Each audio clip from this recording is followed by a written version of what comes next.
Welcome back to part number 3 and the finale of What If Anakin Never Had His Memories Erased by the Father.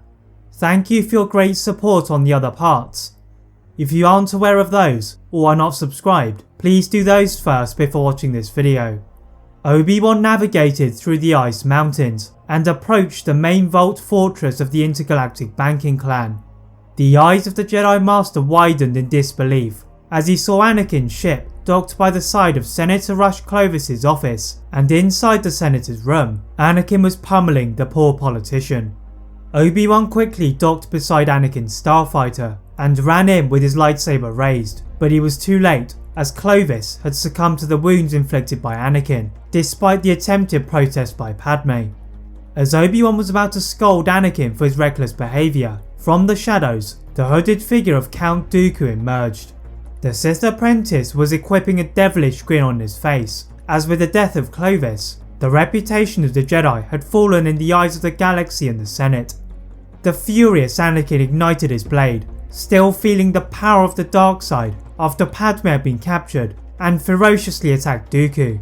The Count of Sereno is surprised by the power of Anakin, and Obi-Wan could only watch as Dooku is pushed off the edge of a cliff face and into the snow-covered valley below. Anakin leapt down, with Obi-Wan in close pursuit, and the Jedi Knight pointed his lightsaber at Dooku, demanding to know the identity of the mysterious Sith Lord. Obi-Wan ensured that Dooku was unarmed, and allowed him to get to his feet, before he revealed that the Sith Lord was in control of the Senate, just as he had told Obi-Wan before the first battle on Geonosis.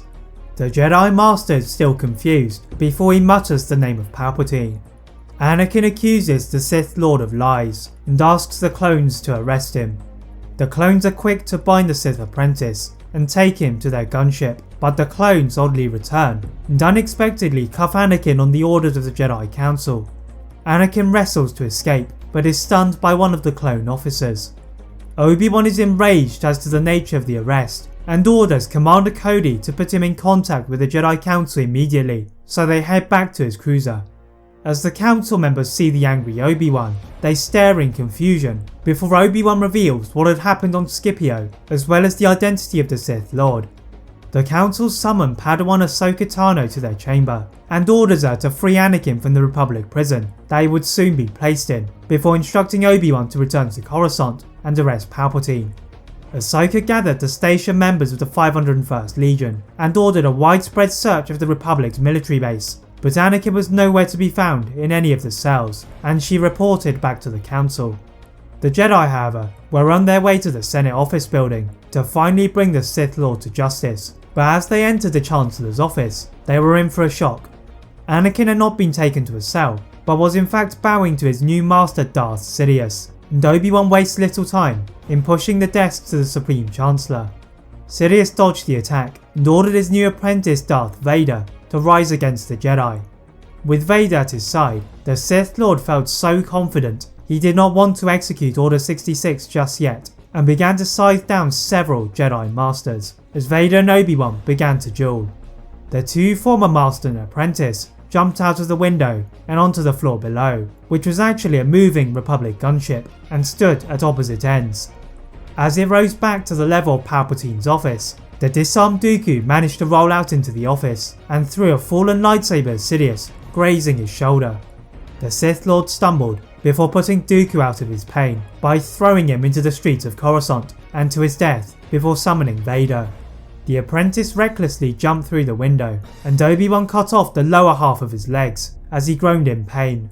Sidious looked furiously at Obi-Wan, sending a lightning attack at the Jedi Master, which he managed to block with the assistance of Master Windu.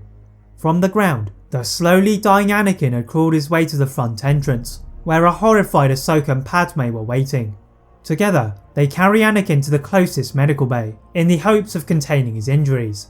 With his apprentice gone, Sidious tries to execute Order 66, but Windu and Yoda strike him down before he could do so. The wind from outside swept into the room, and Obi-Wan ran to visit Anakin. The Jedi Knight was breathing heavily in his medical bay, and at the sight of Obi-Wan, he felt ashamed of what he had done, before fading into the Force. That is it for What If Anakin Never Had His Memories Erased by the Father. If you enjoyed this What If, please like this video, turn on that notification bell, click that subscribe button on this channel, as well as on my other channel What If Films. And as always, leave a comment on what if you'd all like to see next, and how I can improve my videos. Thank you all very much for watching, and see you next time.